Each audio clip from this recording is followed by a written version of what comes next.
At the same time, there has been a new war declared by Donald Trump. Let's put this up there on the screen. He declares yesterday, quote, "I hate Taylor Swift." All caps there on Truth Social. It is unclear currently what exactly prompted this. His initial reaction to the Taylor Swift endorsement of Kamala Harris after the debate was that he likes Brittany Mahomes much better. That is Patrick Mahomes' wife, who had appeared. I don't know if she's posted pro-Trump content. I think she liked something on Instagram, maybe? These people are so ridiculous. You know, come on. Anyway, so Brittany Mahomes likes some pro-Trump stuff, and Trump says, "I'm actually more of a fan of Brittany Mahomes." Okay. Well, let's put this up there on the screen. The Democrats responded to this, also bringing in some Taylor. This is incredible, because this is real, by the way.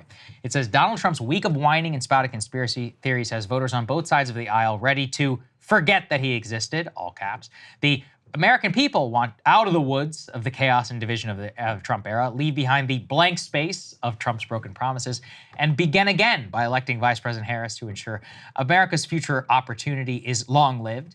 Voters know all too well how dangerous Trump and his Project 2025 agenda will be if he wins. This November, we can make sure this is the last time we have to deal with this end game of jacking up taxes on the middle class, ripping away American freedoms. Together, we can turn the page on the Trump era and write a new chapter where all Americans breathe easy, knowing we strong leadership of the helm. We can make sure the story of us is one of progress and show Donald Trump we are not going back to December of 2020 like ever. So, Pep, for those who didn't get, there were a lot of Taylor Swift references inside of that one. You only have to be a weirdo like me to understand every single one. In terms of what this endorsement actually means, very likely he could be reacting to this. Let's put it up there on the screen. There has now been some 400% to 500% increase in voter registration.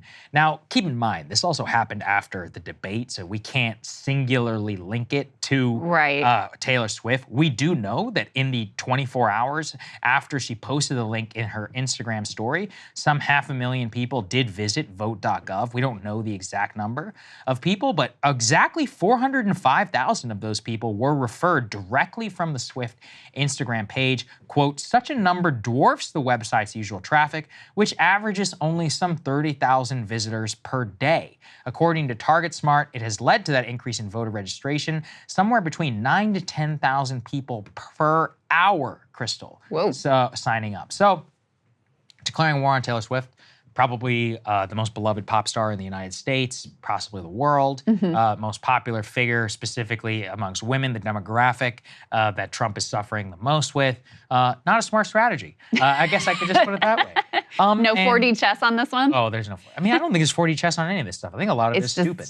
It's just like gut reaction. It's pure id. Yeah, it's like, oh, she doesn't like me, so I don't like her. I'm like, okay, let's see how it works out. Listen, I could be totally wrong, you know, but even other Republicans are like, hey, this is a really bad idea. There's no reason. Luckily, you know, Taylor herself, she's not trying to get too political. If you read her post, she's like, do your own research, vote for whoever you want, but I'm supporting Kamala. It's unlikely that she'll do anything. Maybe Travis Kelce or any of that will get involved. But I guess the real point and why it's dumb is just, it's the ultimate tabloid headline. This is the type of thing that actually penetrates. It's like this intense, right? That's true. This is the type of thing on TikTok, on Instagram, you're checking out at the grocery store and you look at the magazine thing, you're just like, Trump declares I hate. It's so clippable, it's so soundbite-ish, and that's part of the reason I think it's stupid. It feeds into, what is he doing this time? Like, oh, he said what? You know, because it's not Mika Brzezinski we're talking about here. This is Taylor Swift. This is the most popular lady in the United States. Yeah. This is the last vestige of the monoculture that we have here. So, True. Yeah, why? Well, you know, why? But, I mean, the reason is because it's Trump. This is what he does. I mean, my hot take about the Taylor endorsement was that it probably won't matter, and my hot take about Trump saying I hate Taylor Swift is that it probably won't matter, but that doesn't make it a smart idea. Yeah, exactly. Because there's certainly a possibility that it could matter on the margins. And the other thing is, I don't know if you guys, we mentioned it on the show, but I don't know if you guys saw this. There was this whole, a while back, like fake AI generated campaign to pretend like Taylor Swift had endorsed Trump.